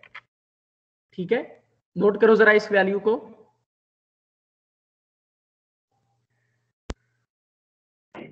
कर लिया सर। अब आपने ये करना है कि ये देखें, अब मैं आपको वो केस लेके जा रहा हूं कि जब आपका ये दोनों एक्सप्रेशन इक्वल है एक दूसरे के, ठीक है, और डिस्क्रिमिनेंट आपका क्या हो जाता था? 0। अगर ये दोनों एक्सप्रेशन आपके इक्वल है तो ये एक्सप्रेशन भी अब आपको बता रहा हूं, ये अल्फा का एक्सप्रेशन लिखें या ओमेगा नॉट का, इन दोनों को इक्वेट करें।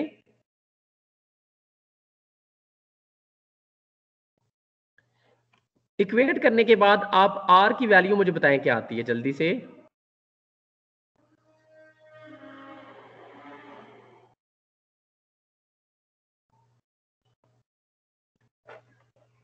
सर जी जी सर, इसको इक्वेट करने की क्या रीजन है? ये अब बताता हूँ बेटा, आप इक्वेट तो करो। मैं आपको इसकी रीजन ये है कि मैं आपको उस केस पे लेके जाना चाह रहा हूँ कि जब आपका डिस्क्रिमिनेंट 0 हो जाए। मैं असल में आपसे वो वैल्यू फाइंड आउट करवाना चाहता हूँ रजिस्टर की जिसके ऊपर आपका ये एक्सप्रेशन 0 हो जाएगा और आपका रिस्पॉन्स क्रिटिकली डैम्प हो जाएगा। समझ आइए अब? Sir 2 into under root L over C. 2 into under root L over C. बिल्कुल सही कहा आपने, ये यही आता है ना? यस सर, यही आ रहा है। सबका यही आना चाहिए। जब आप अल्फा और ओमेगा नॉट को इक्वेट करोगे, जी कोई बोल रहा है?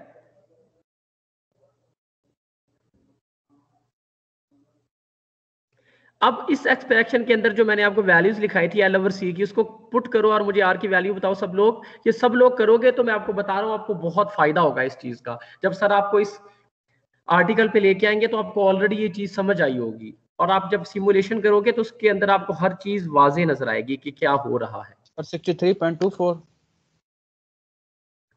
भाई एल और सी की वैल्यू आपने क्या पुट की है? सर एल की 47 तो वो दोनों कट जाएंगे ना, 47 है, 47 से ये कट मिली जाएंगे। और नैनो का जहन में रखना है आपने। सर मिली नैनो दोनों पुट किया है ना। आपने गलत फाइंड आउट किया, दोबारा करें जरा इसको। सर कोई और 2000 बताए मुझे। इसकी वैल्यू तो बहुत एक एब्सोल्यूट सा नंबर आती है, बहुत आसान सा।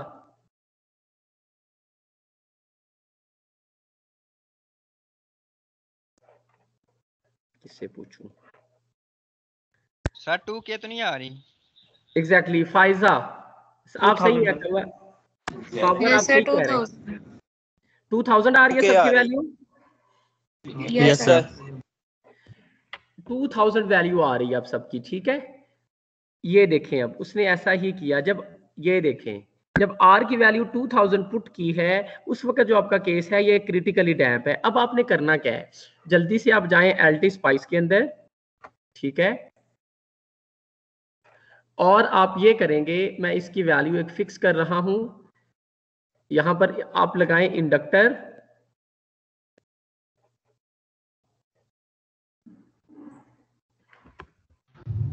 टू 2000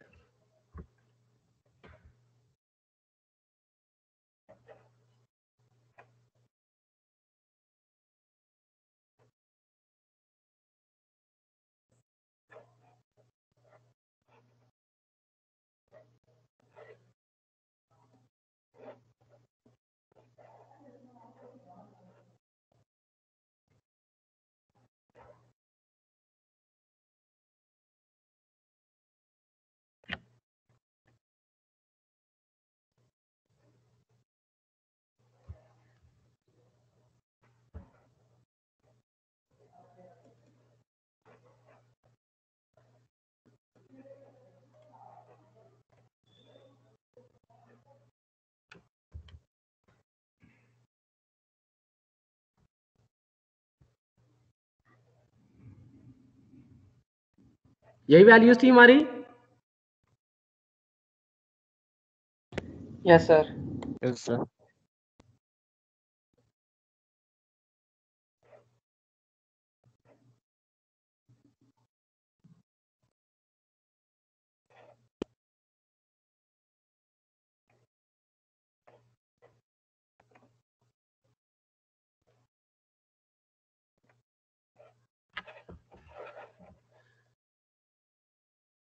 अब बच्चों आप देखो कि इस वक्त आपका जो वेव फॉर्म है ना, ये वाला, ये करंट मैंने देखा है, क्योंकि आरएलसी सर्किट के अंदर करंट सेम है। मैंने रजिस्टर के क्रॉस देखा है, इसके क्रॉस देख लें, इसके क्रॉस देख लें, सेम आएगा।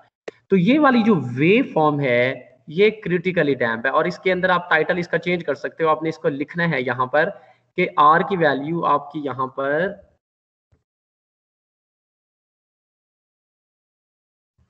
आर की वैल्यू कितनी है आपकी, 2K मैं कह दूं 2K ओम, ठीक है। आपने इस, मैं जस्ट आपको एक दफा करके दिखा रहा हूं। और यहाँ पे आपने फॉर लिखना है फॉर क्रिटिकली डैम्प्ड।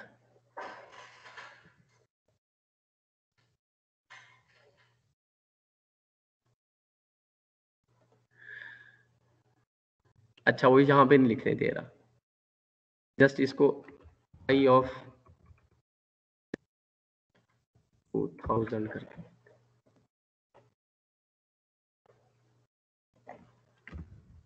मैंने इसका नाम R1 ही लिखा हुआ है ना असल में।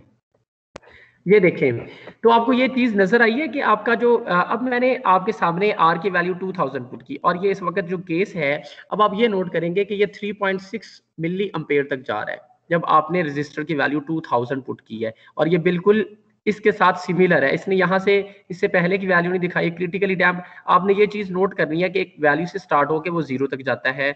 और अगर आप यहाँ पर देखें तो ये सेम बिहेवियर है, ऐसा ही है। समझ आ रहा है सबको? यस सर सर मैंने ये सर्किट बनाया, उसे स्टार्ट कर रहा हूँ तो वो आगे पूछा है start time to start saving data maximum time setup. आप जो सेविंग मैक्सिमम डाटा नहीं, आप वो पूछ रहा है पहले वाला ऑप्शन आप बता दें कि कितने टाइम के लिए आपने उसको चलाना है, तो आप उसको आप 1 सेकंड लिख देंगे तो वो कर देगा। आप इस तरह करें, इसको 10m कर दें, छोटा m, वो 10 मिली सेकंड के लिए उसको चला देगा। सिर्फ आपने पहली दफा उसको बताना था मैंने कितनी देर के लिए सिमुलेशन देखनी है, ठीक है? Okay sir. सर वो और अगर आप जी पास की सेटिंग दोबारा दिखा दो उसके हिसाब में जल्दी। ये देखिए मैंने ट्रांजिएंट एनालिसिस किया हुआ यहाँ से, वो डॉट ऑफ से। मैंने आपको ये पहली लैब में बताया था कि इसके अंदर आप डिफरेंट एनालिसिस कर सकते हैं। तो यहाँ से मैंने ट्रांजिएंट एनालिसिस 50m तक किया हुआ, यानी कि 50 मिली सेकेंड तक ये चलेगा। ये ट्रांजिएंट एनालिसिस कर रहा हूँ विद रिस्पेक्ट टू टाइम। और ये मैंने आपको बताया था ट्रांजिएंट एनालिसिस होता क्या है, जब आप किसी वेव फॉर्म को टाइम के रिस्पेक्ट से देखो कि कैसे बिहेव कर रही है। तो यहाँ पर ये रजिस्टर है। मैं आपको यहाँ पे एक और चीज ऐड करके दिखाना चाह रहा था, ऐड प्लॉट पैन। इसको एक दफा क्लिक कर दें और ये जो कैपेसिटर है इसको फिर क्लिक करें और ये कैपेसिटर के अक्रॉस वोल्टेज देख रहा हूँ, ठीक है? ये देखें, इसी तरह आप कैपेसिटर के अक्रॉस वोल्टेज, इंडक्टर के अक्रॉस करंट, कोई भी चीज आपको फाइंड आउट करने की कही जाए तो आप उसको कैलकुलेट कर सकते हो, ठीक है?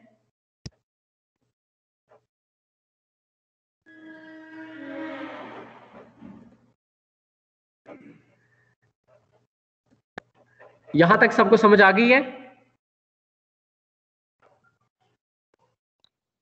सर मैंने टाइम सेट किया लेकिन आगे वो एरर दे रहा है। अच्छा, आपने लास्ट लैब अटेंड की थी? वो सर नहीं की थी। आपने वीडियो सुनी थी उसकी? नहीं ना? तो ये आप उस वीडियो को देख लेंगे तो स्टार्ट में मैंने बताया हुआ कि आप कैसे सिमुलेशन को स्टार्ट करोगे, ठीक है? अब मैं ये क्या करने लगा हूँ, आर की वैल्यू 2000 से कम करने लगा हूँ। अब मैं साथ आपको वेरीफाई भी करके दिखाऊंगा। दूसरा केस हमने ये देखा था कि अगर ये देखें, अगर आपके पास ये देखें क्रिटिकली डैम्प केस के अंदर, अब ये जो आपकी बुक वाला ना, ये वाला, ये इस केस को कहता है क्रिटिकल रेजिस्टेंस, जिसके ऊपर ये आपने अभी यही एक्सप्रेशन फाइंड आउट किया था ना, 2L/C√। ये आपको नजर आ रही सबको स्क्रीन? यस सर, आ रही है। Yes sir. कहता है we will define the value of resistance that causes the radial term in the above equation to vanish as the critical। कहता है जिस रेजिस्टर के ऊपर आपका ये डिस्क्रिमिनेंट 0 हो जाता है, मैंने उसको क्रिटिकल रेजिस्टेंस का नाम दिया हुआ है, ठीक है? और आगे जाके वो एक और एक्सप्रेशन जो है वो उसको डिफाइन करता है, वो अभी हम देखते हैं, ठीक है? अब यहां तक मैं आपको ये बताना चाह रहा था, जो अभी हमारी 2000 वैल्यू आई है ना, जिसके ऊपर क्रिटिकल डैम्प केस आया, उसी का नाम उसने क्रिटिकल रेजिस्टेंस रखा हुआ है, ठीक है? अब यहाँ पर वो दो चीजों को डिफाइन करता है। अगर आप किसी भी रजिस्टर को क्रिटिकल रजिस्टर से डिवाइड कर दो तो आपके पास इसकी जस्ट वैल्यू पुट कर दो तो आपके पास ये एक्सप्रेशन आ जाएगा, R/2 × C/L√। ये वाली जो चीज है इसको हम कहते हैं डैम्पिंग रेशो। क्या बोलते हैं सर? ये आपने क्या बोला है कि किसी भी रेजिस्टेंस को क्रिटिकल यानी कि अगर हम जनरल एक्सप्रेशन भाई फाइंड आउट करना चाहें, एक हमारी 2000 वैल्यू आ गई है ना, अभी जो हमने कैलकुलेट की है। Yes sir. अभी हमारे पास नंबर ऑफ कितनी मतलब ऑप्शंस हो सकती है कि कितने रजिस्टर की वैल्यूज हो सकती हैं, वो जनरलाइज्ड एक टर्म बता रहा है कि आपने ये फाइंड आउट कर ली क्रिटिकल रेजिस्टेंस। अगर आप किसी भी रजिस्टर को इससे अगर डिवाइड कर दो, एक जनरल टर्म बना रहा है वो, ठीक है? एक जनरल एक्सप्रेशन डेवलप करने की कोशिश कर रहा है कि अगर आप किसी भी रजिस्टर से इस क्रिटिकल रेजिस्टेंस को डिवाइड करते हो तो आपके पास एक्सप्रेशन ये बन जाता है। ये जो है जीटा, इसको हम बोलते हैं डैम्पिंग रेशो। डैम्पिंग जिसकी अभी हमने बात की थी, यानी डैम्पिंग का ताल्लुक बेसिकली रजिस्टर से होता है। यानी damping ratio is the ratio of actual resistance to the critical value of the resistance. मतलब एक आपकी रेजिस्टर की वो वैल्यू होगी जिसके ऊपर आपका रिस्पॉन्स क्रिटिकल डैम्प हो जाएगा। अगर आप उसकी रेशो ले लो, एक्चुअल रेजिस्टेंस जो आपके सिस्टम की इस वक्त है, तो उसको इसके साथ रेशो लेने से आपके पास जो फैक्टर आता है उसको हम डैम्पिंग रेशो बोल देते हैं। और हमें ये बता रहा होता है अभी डैम्पिंग रेशो की बेस पे भी आप जो है वो डिफाइन कर सकते हो ये चारों केसेस। अभी आपको मैं आगे जाके बताऊंगा। दूसरी जो क्वांटिटी है उसको बोलते हैं नेचुरल फ्रीक्वेंसी या अनडैम्प्ड। ये वो फ्रीक्वेंसी है जो हमारे इस केस की थी कि हमारे पास ये वाला जो केस था ये अनडैम्प्ड था ना, और एक फ्रीक्वेंसी के साथ ये ऑसिलेट कर रहा है। तो इसको इसलिए अनडैम्प्ड, इसको नेचुरल फ्रीक्वेंसी बोलते हैं। और उसका एक्सप्रेशन ये होता है omega not is equal to 1/LC under root. The reason for giving omega n such a name will be discussed under the heading of case 3 in this section. अब यहां तक ये इसने ओमेगा एन का ये वाला जो है ना 2 zeta ओमेगा एन, ये वाला एक्सप्रेशन जो है वो डेवलप किया है, और ये 2 zeta ओमेगा एन आगे जाके वो यूज करेगा चीजों को मजीद सॉल्व करने में। आपकी बुक साथ साथ इसलिए लेके चल रहा हूँ, ये चीजें आपने वहां से पढ़नी है। अभी हम दो चीजों के अंदर इंटरेस्टेड थे, एक जीटा उसका एक्सप्रेशन और ये ओमेगा एन का। अभी आपने ये चीज देखनी है, मैं आपको बताऊंगा ये आप कैसे उधर से वेरीफाई करोगे। ये असल में ये करना ये चाहता है कि वो जो हमारा एक्सप्रेशन है उसको इस फॉर्म में लिखना चाहता है कि हमारा जो सोल्यूशन था ना जिसके अंदर अल्फा और ओमेगा नॉट था, आपकी बुक वाला उसको कहता है मैं इस फॉर्म में इसको लिखना चाहता हूँ minus zeta omega n into zeta square -1। अब यहाँ पर वो जीटा की बेस पे इसके चारों केसेस बना देगा जो मैंने अभी आपको पढ़ाए थे। अब आप मुझे बताएं जहां पे जीटा की वैल्यू अगर 1 हो जाती है, अगर जीटा की वैल्यू 1 हो जाती है तो ये क्रिटिकली डैम्प केस बन जाएगा, जो सबसे पहले अभी हमने देखा क्रिटिकल रेजिस्टेंस जब पुट करते हो तो ये सारा एक्सप्रेशन 0 नहीं हो जाता था। ये आपकी बुक के रिस्पेक्ट से इसलिए समझा रहा हूँ आपको, अल्टीमेटली आपने यहां से ही पढ़ना है। ये जीटा बिल्कुल वही है क्रिटिकल डैम्प का केस। आप खुद बताओ इस रेडिकल को आपने अगर 0 करना है तो आपको जीटा को 1 नहीं करना पड़ेगा? Yes sir. अगर जीटा 1 होगा तो आपका सिस्टम क्रिटिकल डैम्प होगा, अगर ग्रेटर देन 1 होगा तो ये डेफिनेटली पॉजिटिव नंबर होगा, है ना? Yes sir. Yes sir. अगर जीटा ग्रेटर देन 1 है तो ये डैम्पिंग को शो करता, तो उस सिस्टम को हम ओवर डैम्प बोल देंगे। इसी तरह अगर ये लेस देन 1 है तो हम उसको क्या बोल देंगे? Under damp. और अगर ये एग्जैक्टली 0 हो जाता है हम इसको कहेंगे अनडैम्प। तो ये जीटा की 4 वैल्यूज की बेस पे वो चारों सिस्टम को दोबारा से डिफाइन करता है। ठीक है,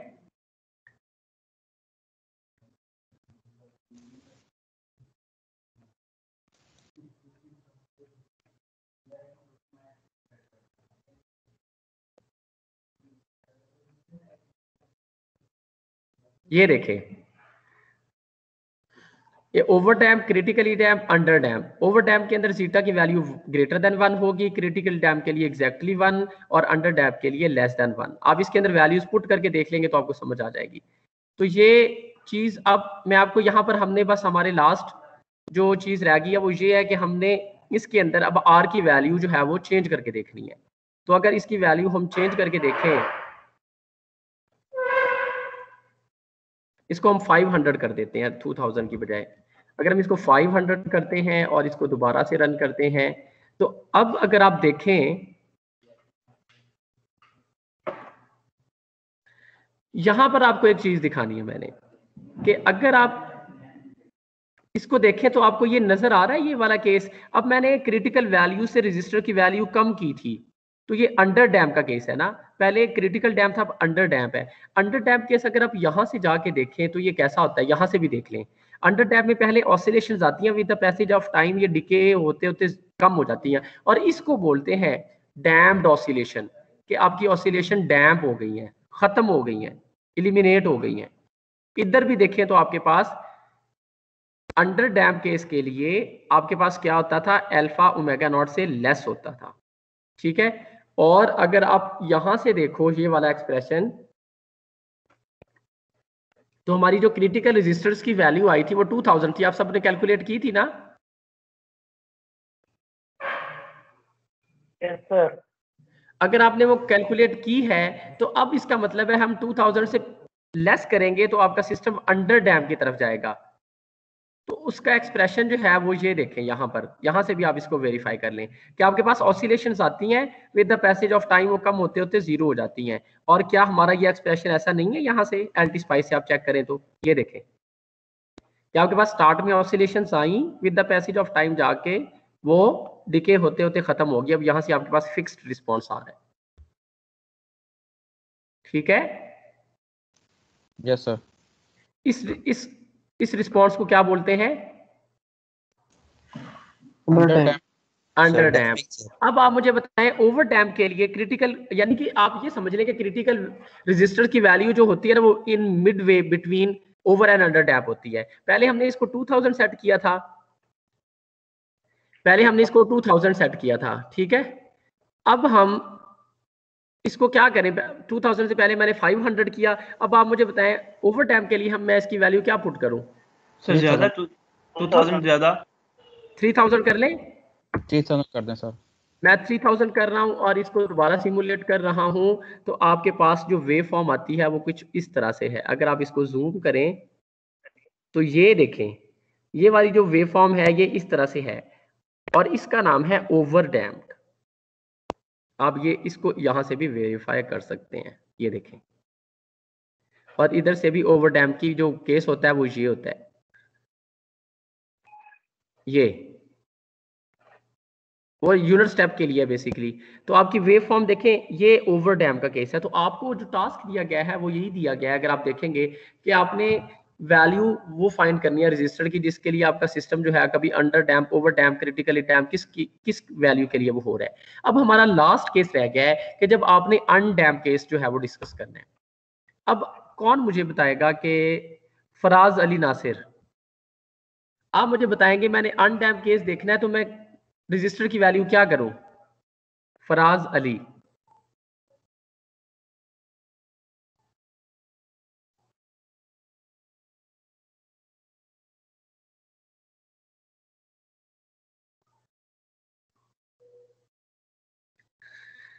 या फराज अली किधर है?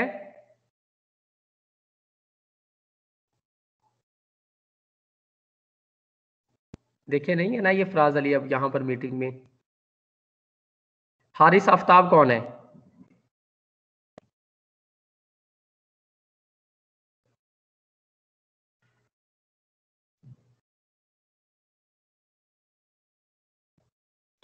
ये रिकॉर्ड हो रहे हैं और मुझे मेरे पास सामने आ भी रहे हैं। ये वो लोग हैं जो यहाँ पर ज्वाइन करके गायब हो जाते हैं। इकरा, इकरा है यहाँ पर?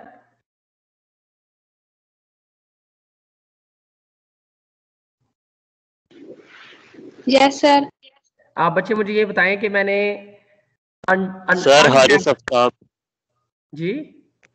Haris Aftab sir, sorry sir मेरे पीसी का ना माइक नहीं है, तो फिर मुझे अभी दोबारा इस पे मैं पीसी पे क्लास ले लेता हूँ, इस वजह से मुझे मोबाइल पे लॉग इन करना पड़ा है अभी।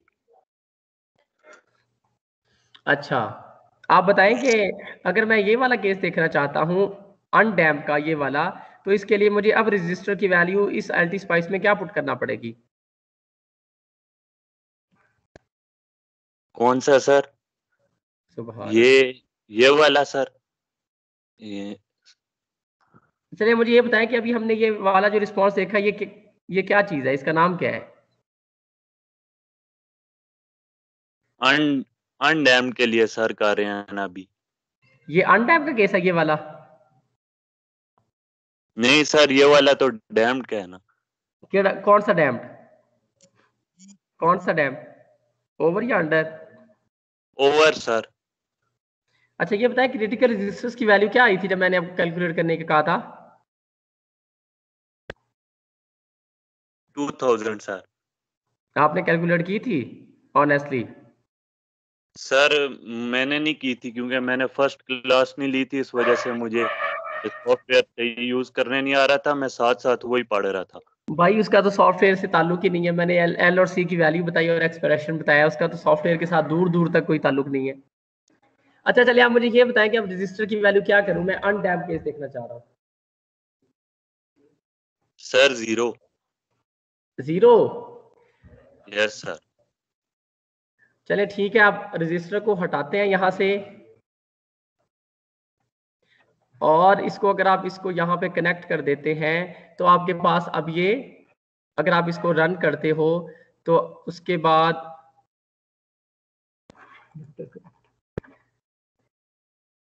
अगर आप इसको जूम करो तो आपके पास ये अनडैम का केस ही आ रहा है। ये देखें सस्टेन्ड ऑसिलेशंस आपके पास आ रही हैं जस्ट लाइक दिस, जो मैंने आपको पीडीएफ से दिखाई भी थी, और ये वाली। तो इस हमने ये चीज चारों केसेस वेरीफाई कर लिए हैं कि आपके पास अगर रजिस्टर आप 0 कर देते हो तो आपके पास जो वेव फॉर्म आएगी वो अनडैम्प होगी। और ये आपने एल्टीस्पाइस से वेरीफाई भी कर ली है। Yes sir. ठीक है, ये सब लोगों को ये बात समझ आ गई है? हमने Yes, sir. चारों केसेस डिस्कस किए हैं, मैंने आपको वैल्यूज भी बताई है कि किस तरह से फाइंड करना है। सबसे पहला मैं बस सम अप कर रहा हूं चीजों को। सबसे पहले आप ये करोगे कि क्रिटिकल रेजिस्टेंस की वैल्यू फाइंड आउट करने के लिए इस एक्सप्रेशन के अंदर वैल्यू पुट करोगे एल और सी की।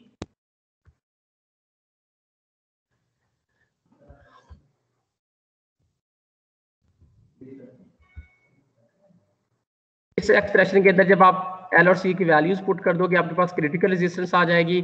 फिर आप उससे बिलो जाओगे उस रेजिस्टर की वैल्यू से, तो आपके पास अंडर डैम का केस आ जाएगा। इससे अबव जाओगे तो ओवर डैम का आ जाएगा। अगर आपने अनडैम चेक करना है तो उसको बिल्कुल हटा दो, यानी कि रेजिस्टर को शॉर्ट सर्किट कर दो, और उसके बाद आप उसके क्रॉस करंट देखोगे तो आपके पास साइनोसाइडल ऑसिलेशन या अनडैम केस आ जाएगा। ठीक है, अब आपने टास्क जो है वो साथ साथ करते रहें। जब आप आएंगे तो आपके जो लैब जो टास्क है वो हमने चेक करने होंगे। सर ये कॉपी पे बनाने हैं या क्या कहते हैं इसी तरह ही हम सेव करते रहें अपने पास इसे स्क्रीनशॉट्स वगैरह?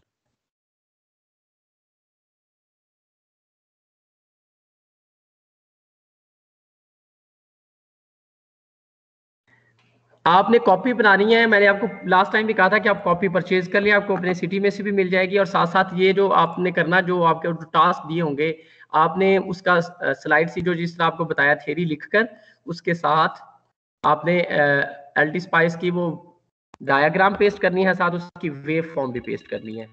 ठीक है, ओके सर। और उसकी वेव फॉर्म के अंदर एक चीज मैं आपको बता दूं कि ये जो ए के नाम से ये लेबल नेट आ रहा है, आप इसको यहाँ पे लिखोगे तो फॉर एग्जांपल मैं यहाँ पे लिख रहा हूँ रजिस्ट्रेशन नंबर करके कुछ 19EE101 फॉर एग्जांपल।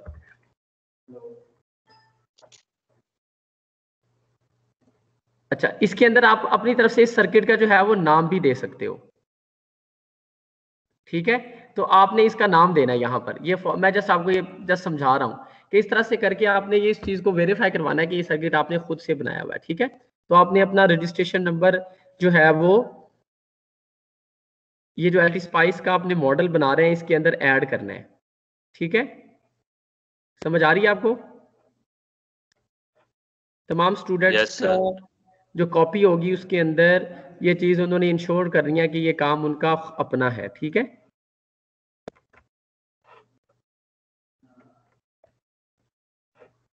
इसके अलावा किसी का कोई क्वेश्चन हो तो मुझसे पूछे।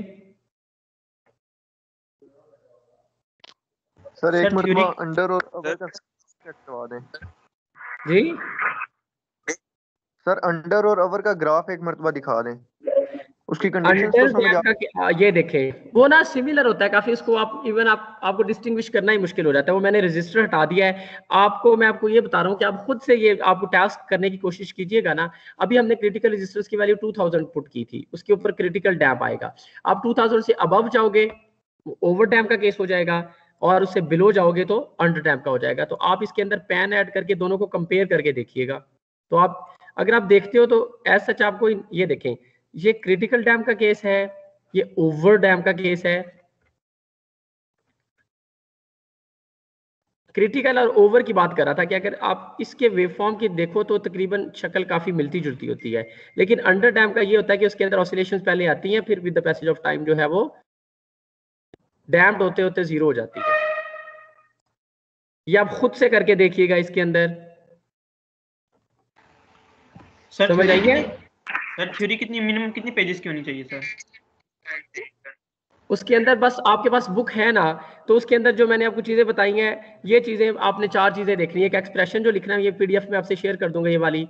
तो इसके अंदर आपने ये एक्सप्रेशन लिखना होगा और ये केसेस इस तरह से करके लिखने होंगे कि अगर आपके पास अल्फा ओमेगा नॉट के बराबर हो जाती है, एक इस तरह से आप करके देखोगे। और फिर जो मैंने आपको बुक दिखाई है कि जीटा के रिस्पेक्ट से, कि जीटा की वैल्यू फॉर एग्जांपल 0 हो तो अंडर डैम्प, अनडैम्प, और इसी तरह 1 हो तो क्रिटिकली डैम्प। ये वाली जीटा की वैल्यू के रिस्पेक्ट से भी आप देखो। मतलब जो चीजें हम डिस्कस करते हैं लैब में, वो चीजें आप ये केसेस बना के आप बताओगे कि ओवर डैम्प केस कब अचीव होता है, क्रिटिकल, अंडर डैम्प और अनडैम्प। और सर फर्स्ट 2 लैब्स भी ऐसे करनी है? यस, ठीक है। Yes sir. आप साथ साथ लैब टास्क करते जाए, मैं आपको बता रहा हूं। और आपके हर स्टूडेंट के जो ये जो इसका मॉडल है ना, बेसिकली ये आपने जो सर्किट बनाया होगा तो उसके अंदर आपने अपना रोल नंबर और नाम जो है वो यहाँ पर टाइटल में ऐड करना है, ताकि पता चले कि आपने खुद से ये किया हुआ है। अगर ऐसा नहीं होगा तो फिर एक्सेप्टेबल नहीं होगा। ठीक है सर, मैंने रजिस्टर की जगह 0 डाल दिया है, तो फिर भी सही आ रहा है, इसमें कोई मसला तो नहीं। रजिस्टर की वैल्यू जी रिमूव नहीं किया। एक ही बात है यार, मैंने खुद इसलिए रजिस्टर की वैल्यू 0 का मतलब क्या है, वो है ही नहीं, शॉर्ट सर्किट है। Yes sir. ठीक है ओके।